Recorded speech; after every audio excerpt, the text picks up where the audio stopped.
So I think we had some preliminary questions, which Sure. were just the scope of it all. So how many people, how many cars? Right. It's the health and The safety statistics, stuff. yes. Yeah. I think well, It's the health and safety. the Huzzy Powwow, there would be easily anywhere from 100 to 150 cars, Okay. because it's open to the public. Just the people putting on the powwow, that's probably 50 to 75 people. Okay. Within, How many cars? That would include? I would say that would include, About That's that many included. cars. I would say that would include that. Okay, Um, okay. Yeah. And it was an event that was open to the public, so you could never really, Sure. you could gauge it, but Yeah. there weren't all that many people that would attend it. And what did you do? So the Hussey Field is just going up River Road. On River Road, yes. And First bridge. First Bridge. Oh, Cross- that's Hussey Cross the Field. river from the Yeah. first. As opposed to, okay, I know there's like Hussey Farmland and stuff. Oh, yeah, sorry, Yeah, yeah, okay. yeah, on River Road. And then how did you do with toilets and The- ambulance and all the That would be things? something that the powwow would take care of. We always had porta potties, and they did all the permitting that was Yeah. needed. They even had Betty Holmes, she would Yeah. come and make sure that the pets were tended to, anybody with pets, or she would, she also loved to attend the powwows, but. So that, there are a lot of details that the council takes care of. Okay. I know I'm not directly on the council now, I probably will be, but I've certainly done some other, Have you been down to to that site since we last held a big town? I don't think I've been down there since, Yeah. What's happened down there is the farmers have expanded their area cultivation down there. Yeah. So a lot of that space that was formerly empty Right. isn't. right, And so the concern, I think, not gonna speak for the Upper Saco-Valley Land Trust, but the concern was, is there enough area there to absorb that many vehicles? And then the secondly to that Yeah. equation is the access through the Forest Service property is not deeded. So it's sensitive. Yeah.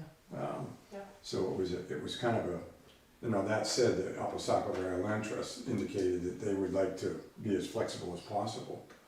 Yeah, they would like to Yeah. support the event and all the intent, it's how it fits in with the health and safety, Right. basically, yeah. right.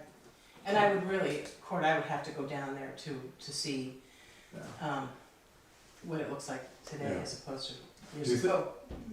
I'm just questioning whether or not the school on the opposite side of the tracks has that area goes way out to the river.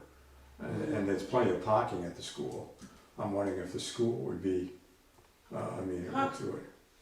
Yeah, I know this about the schools, they protect their sports fields. Oh, So all the sports fields, they'll Yeah. say absolutely not for vehicles and Oh, stuff like okay. that. Yeah. Foot traffic maybe, but even Yeah. then they protect it pretty, Yeah. because yeah, it's a lot of investment just to get it the way it is.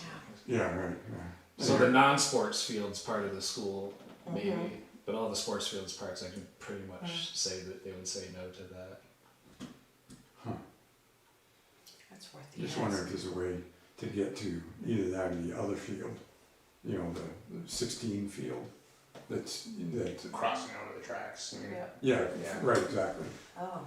But there wouldn't be a way that would be really difficult to get the vehicles to, because it's got a wet spot there. Yeah.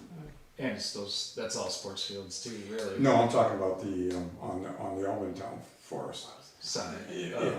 So you could, but you'd have to park at the school, the parking would have to be at the school, Mhm. so there'd be some walking required. Mhm. Yeah.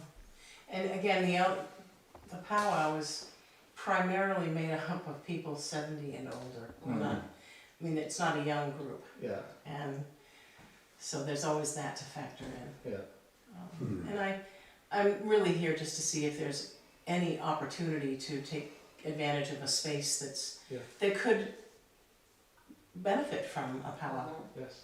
whether it's the coal bath house or, just trying to think, and I haven't had the time to drive around to Yeah. do any investigating, but Yeah. just, Are you looking, is it this needed for this season? no, Oh, not for this year, okay, no. okay.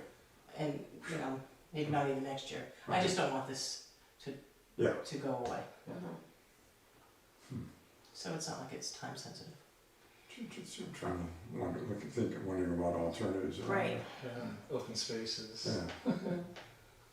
And I mean, I've approached, I was related to the Hussies by marriage. I mean, I could go to Justin and say, Yeah. hey, do you have anything on, the site that you were across from the farm? Yeah. Right. That's where my mom and Doc got married, or they had their reception there. Mhm. And so that's an option too for me, but I just wanted to start with Albany first to see Yeah. if there was anything. Again, I was thinking the Waldorf School it's such a tough terrain, but it's an Yes. open space, wouldn't necessarily be conducive to, I mean, the town picnic was, really only had 30 cars, something like that. And now there's less space. Right. So less space, Yeah. not only to set up, right. but less space to. And I never to really serve thought, things. Court, that space would work, Yeah, knowing what yeah. I've seen. Everything that's closer to the ranger station has all been cultivated. Which is great. Right, yeah, It's great. right, Glad to see it utilized. yeah. So that was really the purpose of this, Mhm. was to start a conversation and to continue pursuing Yeah. the avenues that, Yeah. Well, and this way you have, this many more people that are now, right. Do you think Networking. of interest, do you have any ideas, for that, or Spaces? Yeah. Alternate spaces. alternate spaces? It's a good question to ask, Yeah. so Right. I will Right, yeah. ask. I'm Thank you. here on the Conservation Commission, I'm Thank also you. on the board of land trust. So. And I have been told that, and that this is a plug for the powwow folks, they leave the property, they leave the land better than they arrived. Yeah. It's a very sacred thing, yes. Yeah. Mhm. so they take very good care of the property, Wonderful. so. Yeah, that's Not to awesome. say that there might not be a problem, but I Right, do yes. know in general they are very, Mhm. very, Yeah. land sensitive. As long as the land is set up to handle Yes. 150 vehicles. Right, right. Yeah. Right. So And a couple of porta potties. if it's just a field and it rains, it's gonna get torn up, but it's gotta have a road basically, Yeah. something that can handle. Something that, and I'm thinking in terms of an ambulance going into, Yes. they've never been there Yeah. to see Yes. that. How did Hussey's Field work in the event of rain? I don't remember there. It worked great. Yeah, okay. I mean, it was wide open, it would be nice to have some shade, but no, Yeah. as far as the field, it was perfect. Yeah. I mean, Mhm. people could drive right to their Right, sites and set up their RVs with their vending Mhm. tents, and that worked out well. I just have to, so Town of Conway, they just give a hard no, or they, I'm gonna work on yeah, just, Town of Conway, I am, because it's a great site. it's a great stuff. And we shared the space with the Saco tubing. Uh-huh.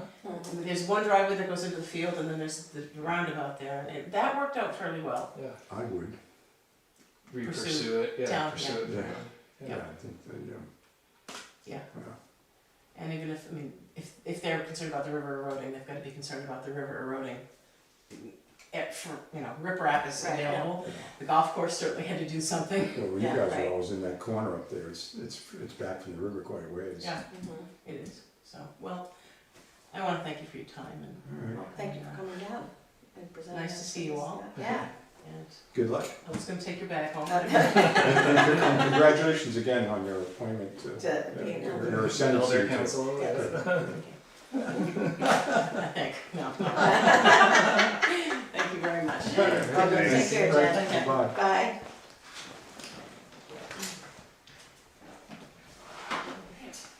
Well, that's good. Well, next on our agenda, the second appointment tonight is Mr. Tim Nolan, who has some information for us about Bald Hill.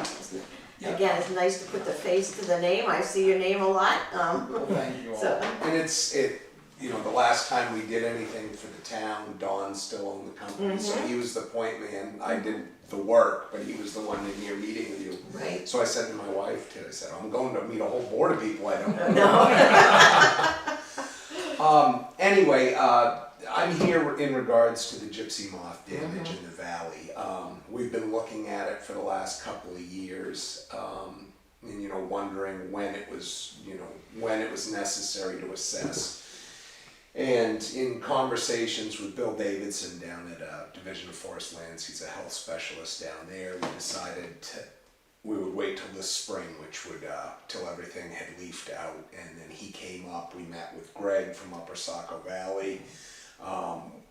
Jeff from the Nature Conservancy was supposed to be there, but he had hurt his calf, so it was just Bill and Greg and myself, but we looked at Town of Conway lands, Nature Conservancy lands, Upper Saco Valleys. We didn't make it here, but we looked at the same kind of sites and what the trees are.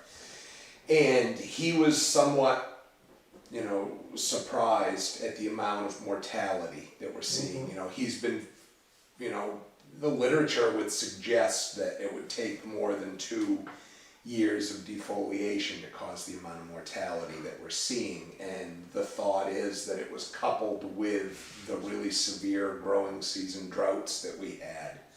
Because where we're seeing the mortality is mostly on the really dry sites. There is some irregularity on wetter sites where you're seeing more mortality than you'd expect.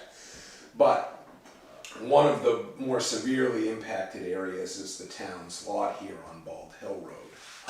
That and the Green Hills. I actually just started my first salvage cut. It's up on West Side Road, Vernon Smith Plumbing, Yes, Tom yeah. Smith's Sure, piece there.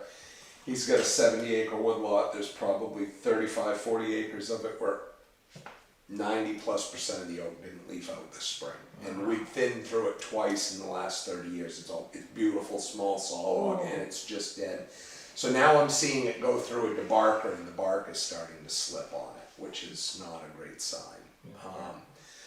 So I wanted to approach the town. I went for a walk up there today before the meeting, and it's kind of what you fear. You get up into the, on the forest type map, what we delineated as stand 1, which is a beech oak stand, and I would say in excess of 70% of the oak didn't leaf this spring.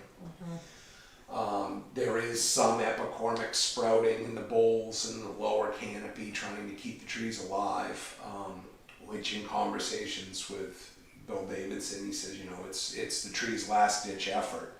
And unfortunately this spring we had that horrible frost, and so you had a lot of trees making a final effort to put leaves on, and then getting that, it's just like another year of defoliation. So the town is looking at a lot of mortality in the oak. There's a lot of value there. It's a significant amount. I mean, without going out and trying to tally it, which I don't think is necessary, I would say probably well in excess of $30,000 worth of oak that's not going to be a lot. If it is still clinging to life, it won't be for long, and you will have lost the value. So wanted to approach the town and say, what does the town want to do? Do we want to try and implement a salvage harvest in there and try and recoup some of that value?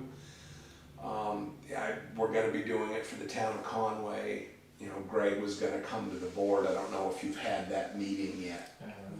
But at the next one, he's going to be bringing it up. It's what do we want to do on the western slopes of Pine Hill. And this fall, we're going to be doing a bunch of work on the Nature Conservancy on the Marshall, the Green Hills Wildlife Management Area, the old Kennett Pit piece there. And that's actually part that wasn't planned for gypsy moth salvage. That was part of a climate resiliency project that Sean was involved with Upper Saco Valley, and it's just kind of dovetailing together where we're looking at the area that we were planning on doing a harvest in. We've got a tremendous amount of mortality to cope with as well. So, I mean, my recommendation to you, if it were my town forest, I would want to see the town capture that value. From a silvicultural perspective, it's really tough. You've got a stand that's basically good quality oak and poor quality beech. And, if you go in and just selectively pull the oak out in little clusters here and there, you're going to just perpetuate a beech forest. I think from a silvicultural perspective, I look at putting some significant patch cuts in, leaving, you know, buffers and uncut areas in which you're going to lose some of the oak that remains. But I think that by putting some good sized holes in there, you'll hopefully be able to encourage enough species other than beech in the regeneration, you know, light loving species like birch. The shade, what was It that? doesn't seem like there's gonna be a lot of oak regeneration because of the acorn crops must have been really. That was the next thing I was gonna say, is that oak acorns, they take 2 years to produce. In 2020, it just happened to not be an acorn seed year. Then 2021 and 2022 was defoliation, there were no acorns. This year, there's no acorns. So we're looking at 4 years without any seed source. The trees that are still clinging to life may coppice sprout, and something that we're really hoping occurs in some of these spots. Because as a seed regeneration, we're just not getting it. I mean, the management plan calls for managing the stand 4 oak, and that is kind of out the window. Yeah. One good thing is it is an unbelievable white pine seed year. Not that there's a lot of pine on the hillside, but pine seed does blow around a fair bit. And I would certainly, any pine that were up there, I would leave. It would be a good time to be scratching around in hopes that you may get that. That would filter into patch cuts fairly well. Pine isn't as shade intolerant as, say, aspen or paper birch, but it certainly isn't shade tolerant either. It would do well on that site. In terms of timing, I would say the sooner the better. Now, the access is a bit of an issue in terms of timing. As wet as it is right now, you've got the old landing down here that you're going to have to use again, which the landing itself is fine. Would you show a map? Yeah. I don't know where Yep, the I'm sorry. landing is. Yeah, it's old and grown up. You'd have to really look for it if you don't know Water what tank you is there, and see it's right before it starts to steepen back up there. It's kind Yeah, of goes. if you look, there's a big log they put right out next to the road. Of course, the landing is filled with pine trees. He's gonna say look for the Yeah. thick pine trees. Yeah. So this is going up Bald Hill. Yep. The water tank is on. Oh, the water tank's here, right? Yeah, it's down Communications below. towers over there or something. Yeah. So it's about halfway up the road frontage. It's right on the side of the road. It would need to be expanded. You do have the wetland crossing to deal with to get over to the hillside right out of the back of the landing. And right now it's never been wetter. I mean, it's the month we've just had is ridiculous. It would be an awful time to jump in there right now. That being said, it would be nice to accomplish it on dry ground. For 2 reasons. I mean, obviously the sooner the better on the oak. Although I don't think, in talking with some of the log buyers, oak isn't like pine where you're gonna have the borer holes getting into it. They basically said as long as the outer portions of the wood aren't getting punky, and how oak gets that kind of spongy, it gets that dry, you can take your hands and go like that. As long as that's not happening to it, the logs should still be worth value. Or still be worth what they are as logs. And then there's some products like mat logs for some of the lower grade oak that is no factor. They could be standing dead for 4 or 5 years and they'd still use that. The pulpwood markets are fouled up right now, which is going to make the logistics of the sale harder. Right now, both Sappy and ND Paper aren't buying much wood. Sappy did a really poor job last winter of predicting the paper markets and buying the appropriate amount of wood. And right now, they haven't bought in any significant wood since the first week of May in an attempt to draw inventory down. ND Paper has a planned shutdown of the mill in, I believe it's later in August, about 2 months to rebuild. I can't remember whether it was a big chunk of the mill, they're rebuilding it. So they're trying to draw their inventory down. So the pulp markets are not great right now. The oak saw log markets are not quite what they were a year ago, but they're in good shape. So You know, that being said, I guess I don't have a concrete time. There's so much is up in the air between the weather and the markets, but I would say the sooner you could do it, the better. And if it were to dry out enough later this summer or early fall, it would be nice to do it on bare ground because you'll get much better scarification, scratching up of the soil, which would be super to get done while the seed is falling this fall rather than on snow in the wintertime where the ground is protected. You're still going to get some germination of the seed, but you get a better germination rate with scratched up ground. Would there be contractors available? Yeah, I have several that do a lot of work for me that basically I can just say I've got this job and they'll do it. I have some question in my mind, and I talked about this in the management plan, and I kind of like the idea of using cut-to-length equipment, a little bit lighter on the ground. You don't need as big of a landing. The wetland crossing would be easier. It would retain the top wood. It's not chipping. I mean, it's pulling the logs and pulp out, but all the limbs and stuff remain on the site, so you've got good nutrient recycling. Drawbacks to it would be if the pulpwood market is tough, you don't have as much of a chipping option. Because sometimes, if the pulpwood markets continue the way they are, some of the oak top limb wood, the stuff that isn't great for the firewood market, is going to end up going through a chipper just to get marketed. So the benefits to doing a whole tree job like what we did on the Albany Town Forest is it's cleaner. They're able to market the top wood into the fuel wood market or fuel chip markets. If the pulpwood markets are tight, aesthetically it's more pleasing because you don't have all that limbwood top wood. Drawback is it takes a little bit bigger landing. The wetland crossing isn't quite as handy. So we could make either one of them work. I guess it just kind of depends on when we get in there and what things are looking like. If you guys decide to go ahead with this. The 30,000, is that a gross figure, or is it? Shooting from the hip, I wouldn't be surprised if that was net. I mean, there's a lot of wood up there because if we end up doing some significant patch cuts, in looking at I just glanced at the, value and volume figures and thinking, if there's around 200,000 feet of oak on the property, probably the lion's share of it is in that stand on that chunk of it, and certainly we're not going to get all of it.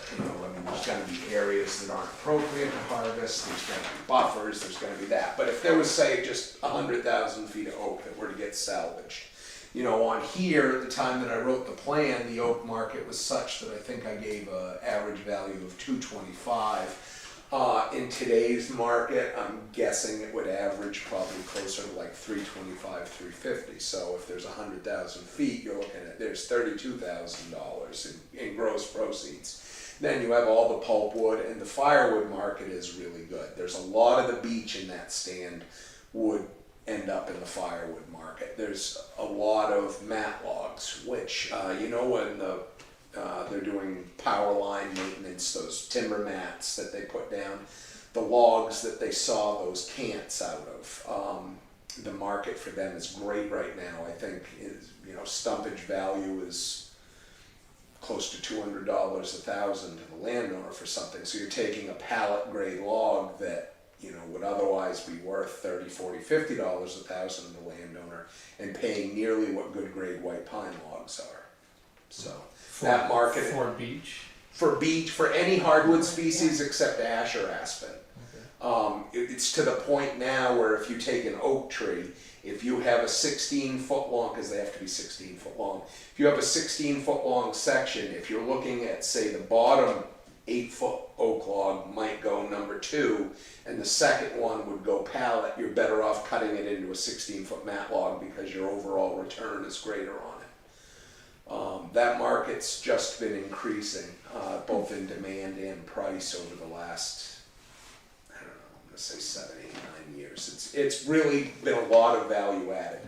that and the firewood market right now. There doesn't seem to be any end of demand for processor grade firewood to these big companies that split it up.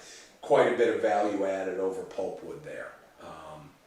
You know, right now I want to say on the job I'm doing right up here in Conway, the crew is paying $10 a ton for the stumpage on the firewood, which is, you know, that's $300 a truckload for pulpwood grade stuff, which is, it's super.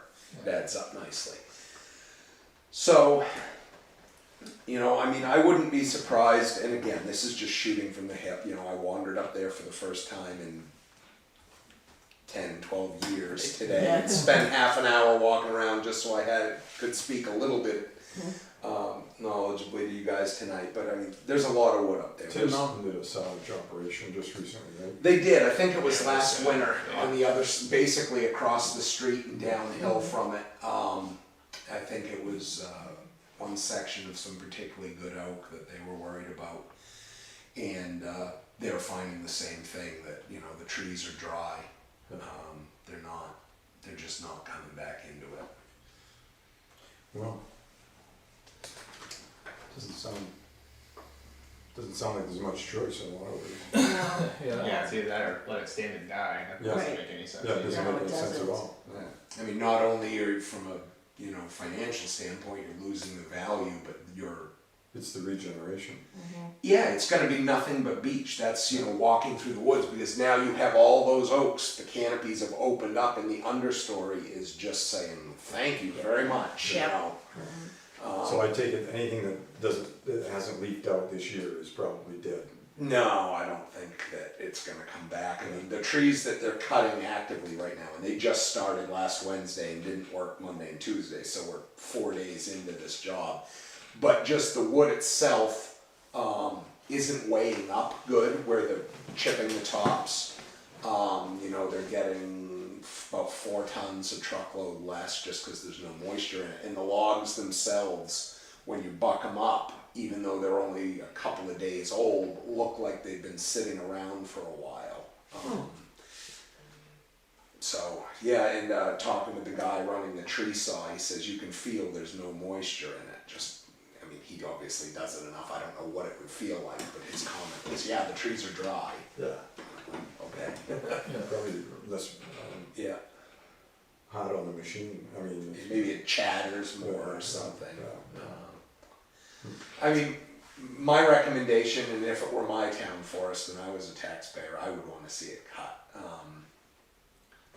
One other thing that we have to consider, I had forgotten about it, but I was reading the plan, is there was a Natural Heritage Bureau hit of... Yes. Small World Begonia. Yep, and I believe it was up in there, we would need to get, or I would need to get that squared away in terms of where it is, figure out what would be appropriate buffers around the area, what we're gonna do to protect it, you know, and that There's was two- another. Two things there, that autumn coral root and three-bird orchid. I think it's in that neighborhood.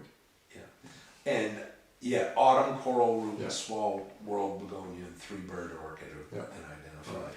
Now, I wouldn't know what any of those look like, but I'd be willing to bet I could talk Jeff into going up. Come show me these, Jeff.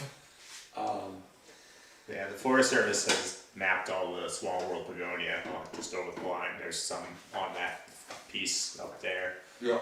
So there's definitely some stuff that's very close to the property line there. Yeah. Wouldn't be surprised if it's spilled over. So it would just be a matter of figuring out the areas that we would stay out of. And again, you know, I mean, that stand 1 is 52 acres, and then there's some stand 2 down low, although a bunch of it is fairly wet. In no way am I saying we should put a 52 acre clear cut up there. I don't think that's stomachable for just about anyone. But I could see a whole bunch of 3 to 5 acre patches, or maybe 2 to 4s, you know, 2 to 5 acre holes.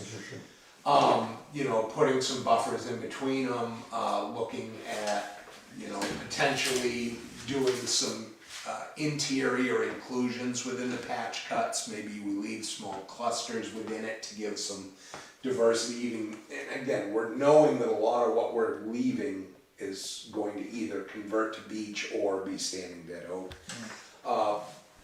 but I would try and get the very best of it out, you know, any of the spots where you had really good stuff, I would aim for that, for sure.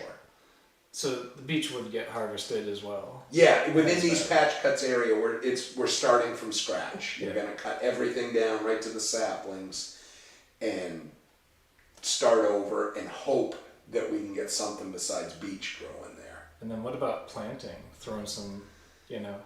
I was just thinking of Dan talking about I know, and TNC is doing some experiments with this on the Green Hills Preserve. It's incredibly expensive because not only do you have the planting expense, and up there they're working with kind of assisted migration.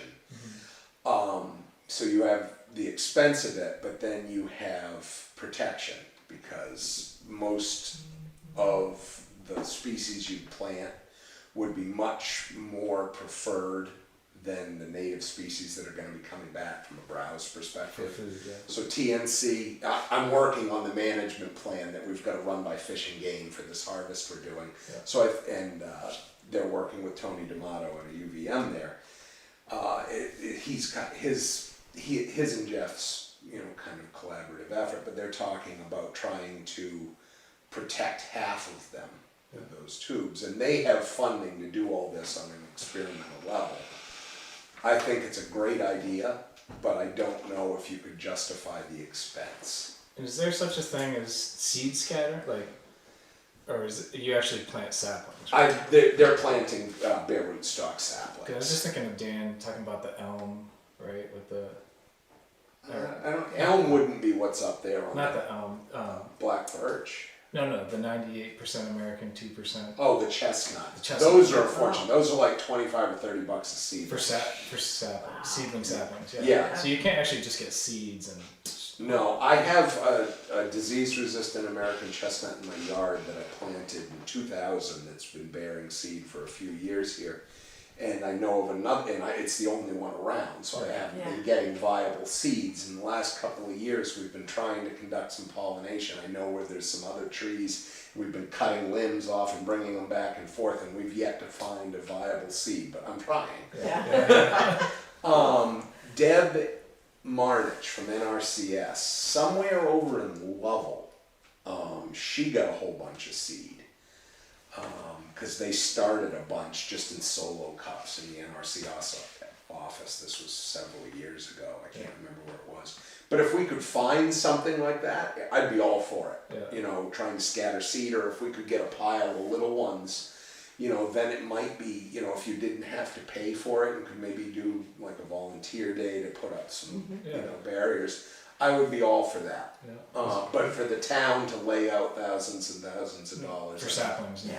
Yeah. I was thinking scatter seeds, and hopefully, I don't know if that has if you had any chance of a take. Or if not. you had bare ground, I think that with some of the lighter, I don't know where you'd source the seed. It's something I could look into, but I would look at like black birch seed. I think that would do well on a droughty site up there. You know, it's native to within 20 miles here. I mean, there's some in there's stands of it in Tamworth, Effingham. Yeah. It's not like you're going the route that TNC is thinking about, and bringing stuff from southern New Hampshire like chestnut oak and, you know, different white oaks and things like that up. If you could manage to get it done on bare ground and had really well scarified soil and could come up with a bag, I mean, even if you had to spend, you know, hundreds of dollars and get some black birch seeds, something like that, I think that would be very much worthwhile, because I can't see why it wouldn't take if you were broadcasting it onto disturbed ground in the same time of year when it would normally come down. I'm assuming it's a fall seeded species. Certainly something we could look into. And as we talk more with TNC about this project and get into it more, maybe I can try and pick their brain and say, what other options might there be besides doing bare rootstock seeding?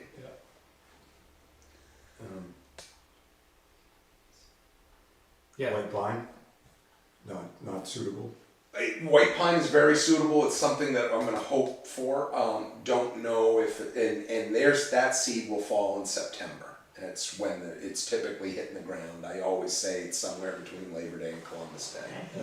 Do people stop white pine seedlings? The State Forest Nursery does, down in Boscawen. I would be more inclined to wonder if we could just get pine seed if we had bare ground I think we'd get more bang for our buck if we had disturbed soil, just throwing down seed rather than trying to plug seedlings in, because then you have to worry about, drought more because you're putting bare root in the ground. It's certainly a possibility. If you were going to plant anything, white pine wouldn't be a bad one, although you're committing to doing something to assist it along, because no matter what we do, we're going to get beech regeneration. Some of these hardwood species can grow fast enough with enough sunlight to outcompete beech. Pine's going to struggle for a few years, and we'd have to do some hardwood control. Hemlocks, same. Not a Too great slow. site for it. Slow growing. Even in the best of circumstances, slow growing. It's very shade tolerant.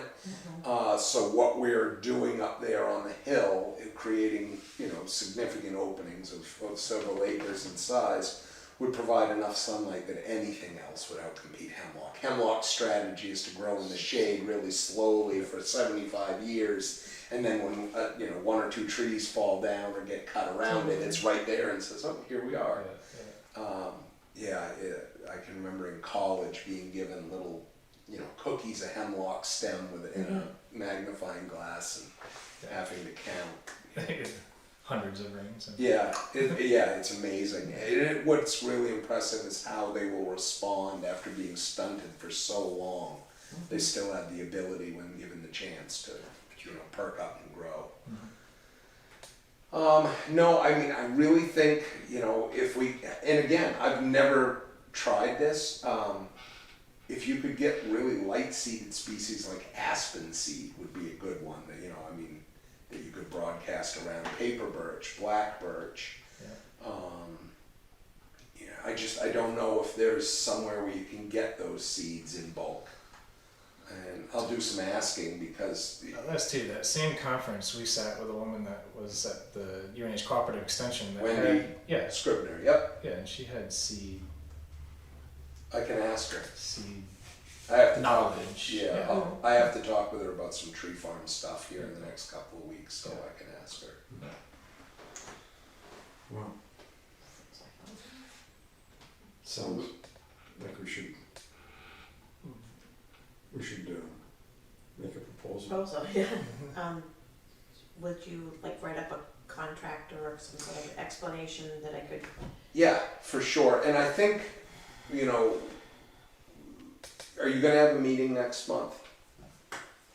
Here we are now. Sounds we are. Yeah. Because let's plan on, I'll come to next month with some homework done, Okay. a real concrete proposal. I'll try and spend some more time out there and get a better handle on things.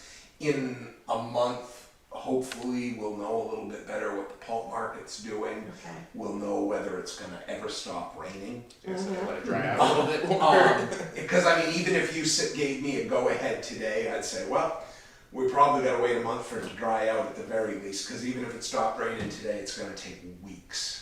It's so wet. The only reason that I've managed to keep jobs going is because they're on wicked sandy ground that I was kind of saving for fall mud season. And we're burning them now just to keep people busy. So let's, I didn't want to put a lot of time into it until I talked with you guys and found out if you were interested in going forward with it.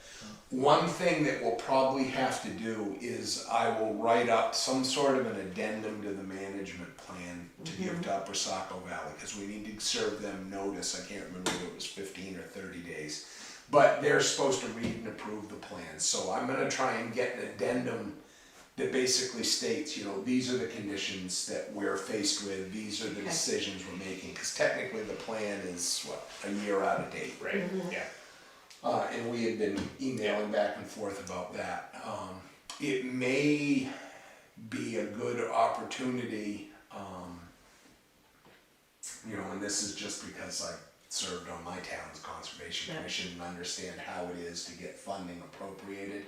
might be an opportunity to get the funding for your management plan update out of the stumpage proceeds before they go into the general fund and you have to beg for it back. Yeah, or can we have it all directed into the conservation I fund? think, well, you, Tim, you may know this, I presumed it went into the. I don't know, like I said, Dawn was the liaison between Yeah. my I company think that's and how the it town works in last time. Conway. Or at the minimum, Conway Conservation Commission takes a chunk out of it. The way it works in Conway is that when they do timber harvesting, they have to pay the town back for their annual budget, and then they get anything above and beyond that. The conservation commission does. Yeah, I think it that's goes what into their our land budget's protection not or very high, stewardship so. fund, yeah. It's not a problem, our budget's not very high. Yeah, I so- mean, I think the Conway Conservation Commission budget is generally $18,000 a year for all their management. We're 10% of that. Yeah. So, yeah, it may be a good opportunity to get some other stuff done. Yes. So I guess we'll see you next month. So are you going to be August? First. Yep. It's the All right. first Tuesday of the month. Coming right up. Yeah, it's amazing how the Yeah. summer's just flying Right. by. Doesn't I feel like know. summer yet. It Until hasn't today. started yet. Today's the first Yeah. day of summer, right? Yeah. It felt First it time. today. So I guess I'll come to the next meeting with, a better idea, and maybe some answers to some of the questions that we've generated. So Kind of we check- spitballing about. So we can it. check with Upper Saco Area Land Trust regarding those sensitive plant areas. Yeah, I think what I'll do is I'll do a NHB review, and they'll give me the map showing the areas on it, and I will, I'll talk with Greg and see if he's aware, if, maybe although he hasn't been around long enough to. Is this part under the easement? I just have to. Yeah. It I is. believe the entire thing was. Yes. Yeah. It's not just the river part. No, no, The it's upper not. part's part of the Yeah. easement. Mhm. Right. Because we were talking about selling it and stuff, but then. Where we are, we basically were kind of thinking of trading it or using that. With the easement in right, place. to pick up maybe another parcel someplace else. Yeah, yeah, yeah. So That was a because they're past not- discussion. Because they're not contiguous. Yeah. Right. That was a past discussion, not really relevant to this. I was just trying to clarify in my mind. I'm certainly under the impression that the easement covers it, because I mean. Oh, it does. Yeah. It does. All right, well, I guess you guys know how to get a hold of me, so if in the course of the next month you come up with questions or things you want me to have information about at the next meeting, let me know. Okay. I will do the same with you guys. And I'll speak with Upper Saco Valley. I've had this conversation with Greg already as we've been walking around. He's very aware of what we've been thinking. And I'll just ask him in what format he might want an addendum, and just kind of see what I have to do, and I'll get the paperwork to them. And like I said, I would love to do this not on snow, but it's going to require significantly dry ground, not just. Window about this big between Yeah. wet and winter. Yeah. And I mean, the past couple of years, it's been so dry in the early part of the summer, we easily could have done it. But I was up there today and there's just water running, that crossing in between the landing and the hill is 20 feet wide. And I mean, both of the companies that I would think I would use have portable steel bridges that would span that, but we need lower flow than what we've got now. Gives you an idea what the rest of the woods are like anyways. Yeah, so. the beauty of it is once you get up on the hill, it's bone dry. Rocky, but dry. Right. All right. All right. Well, thanks for your time. Thanks for your Thank patience you. on we're trying to figure out, like you said, the funding on the management. Yeah, plan. no problem. Let's like solve To be that frank, I didn't That's have time right. to do it this morning anyway, Yeah. so that Thank worked you out for just fine. proactively bringing this to us. Yeah, it's been on kind of my list as I've been looking at all of these properties I manage and stressing about it because, I was just a little kid the last time we had a really bad gypsy moth infestation. I can remember on my parents' farm. Peter Pohl was the old county forester, came by and looked at it with my grandfather, and it didn't get hit nearly this bad, and they didn't do any salvage, and it was fine. Yeah. But I can remember it, but Yeah. I was just a Right. kid. Yeah. And then even talking with Don when this first hit, he's like, "Oh yeah, it'll peter out. You're not going to see much mortality, And here we are looking, I mean, they've killed more hemlock than they have Yes. It's oak, ridiculous. which We is, noticed that. the guy from the state, when we were walking around, he says, "You're not gonna find that in the textbook." He says, "This is unprecedented, precedented." They're actually gonna be bringing up a brand new drone they have and flying this area. It's got some sort of fancy IR camera that measures, I don't know, what the trees are putting out, and it can tell tree species based on the light and the health of the tree. So he wants to bring that up here probably the end of this month and fly all this area. We put Pine Hill into the map, we put all the DOT lands that butt up against Green Hill, put in Pond.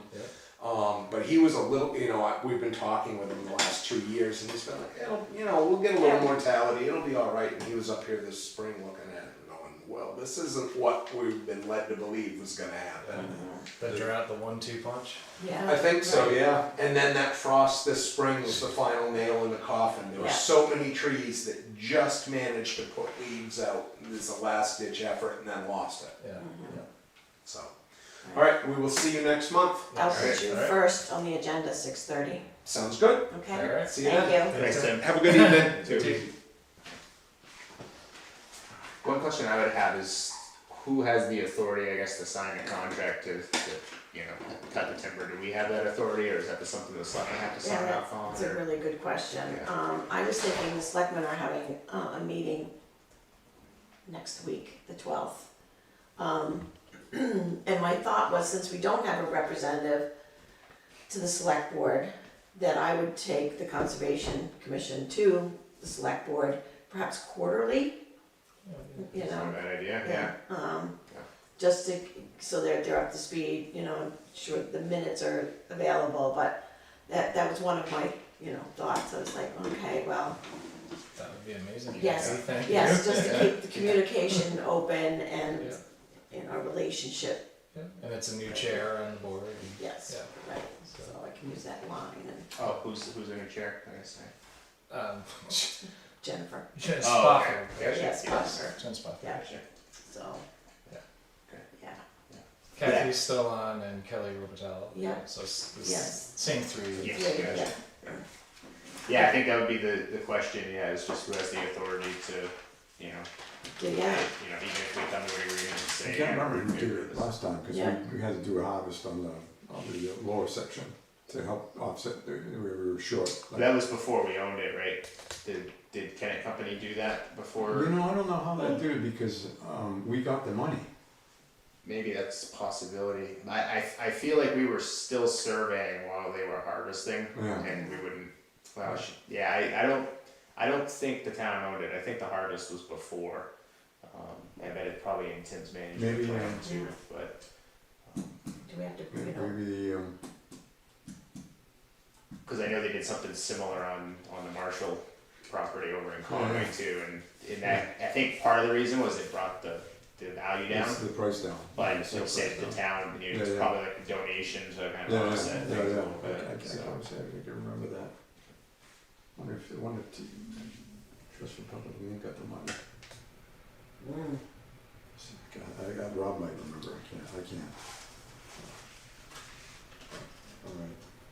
Yeah, and I guess generally what's our consensus? I mean, I'm in favor of it. I wouldn't, I would see some issues if suddenly, if they're going in and cutting a bunch of logs and pulling logs out of there and it's not necessarily noticed to the town and people are like, what's happening?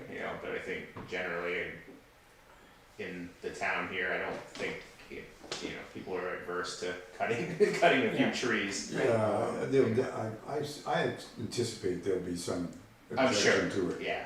Just aesthetic, more than anything. Yeah. But really, it's, to his point, it seems to be the right thing to do for the forest. Yeah. And it's. Yeah, for the town. Yeah, and it would be crazy to pass up the fund, the money. Right. It's It's either that or he's letting it just sit there and rot, which Yeah. doesn't make any Yeah. sense. Yeah. Yeah, and I think the forestry would probably be healthier in the end if it was done. Yeah. And especially if it's just gonna regenerate dirt and beach, Right. which would be crazy.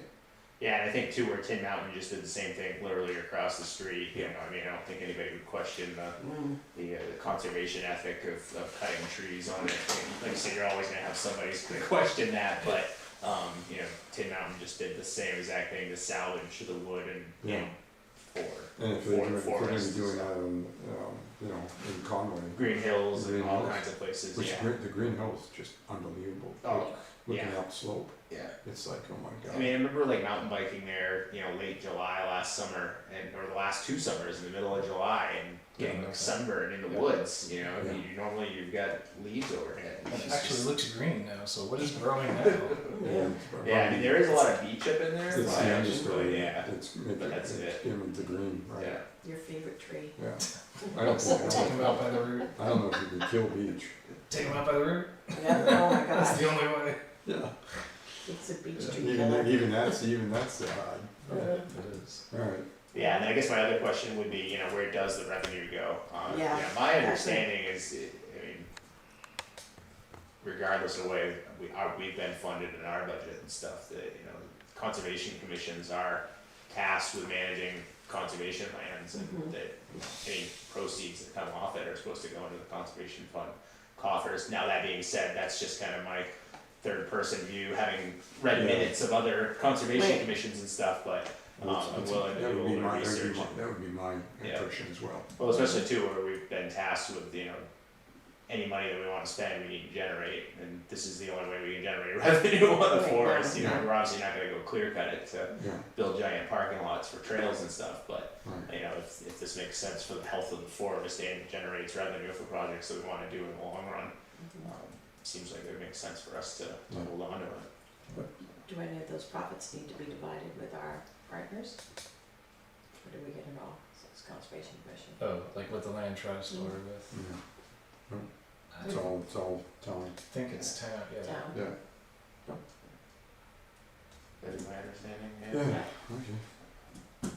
Alright, Yeah, I can try to do a little research into that, maybe just to kind of see, you know, Tim's experience, at least with Conway, which isn't necessarily a bad thing either, is the town is recouping their costs, that Right. are funding the conservation commission, you know, so that it's kind of a net zero on funding the conservation commission, but anything after that, it's kind of gravy, you know, and it's not to Okay. say that it couldn't go back into the town coffers and, you know, reduce taxes and Right. stuff, but like I said, if that's our only way to generate revenue, you know, and it's something we can only do once, you know, we're talking about this lot, we do this now, we can't do this for another 15 years on Right. this lot, you know, Yeah. and it's like, okay, maybe we can, you know, do that once every 15 years on every other lot, but after 4 years, okay, well, now you're 11 years away from being able to generate any revenue again, Right. so, not even saying we would cut that often, but, Mhm.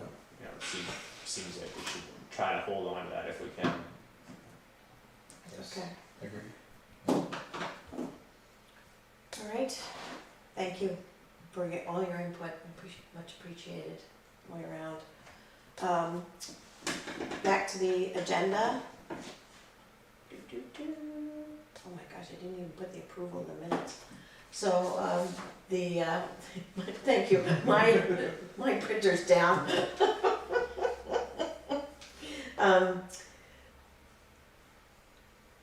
Minutes from the June 6th meeting, did everyone get a chance to look at those? Yes.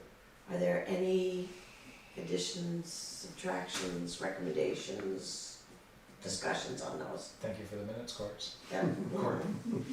Courts. All right, I'll make a motion to approve the minutes. Second?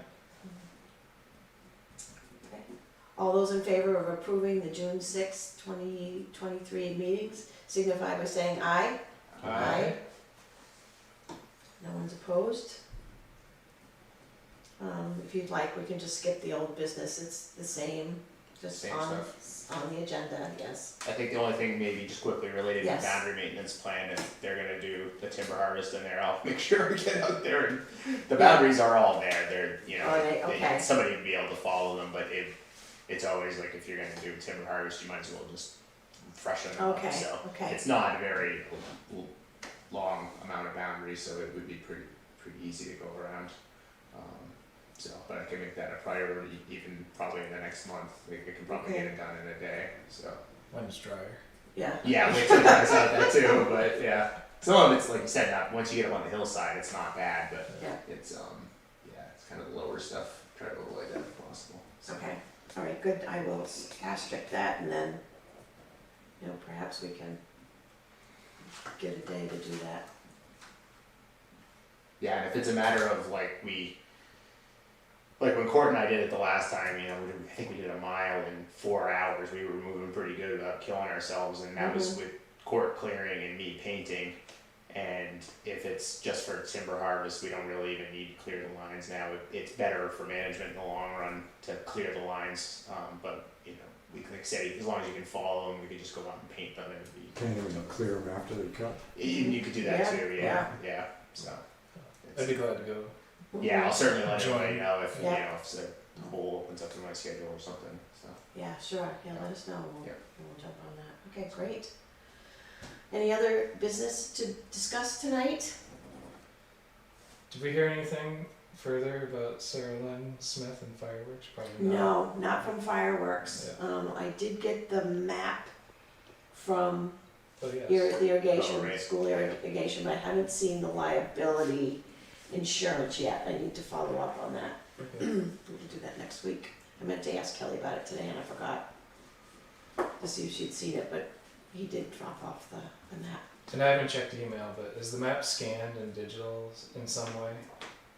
No, but I don't know how to do that either. Hand it to Kelly? Kelly, yeah, Hand it to Yeah, Kelly. it's Just on ask her a- to I'm sure scan she it. can scan it, sure. it's on a large, Oh, 11 by 17, 17, yeah. probably? Yeah, I Mhm. think she has that capability. okay, Most copiers can handle To, that. yeah. okay, and that way we can all have it. Yeah, and I can forward it to Wayne Trust, Okay, because that's really, Yes. they need that okay, to approve. okay, map and insurance liability. Could, if you have it with you, probably just put it through the window with a sticky. Have it done.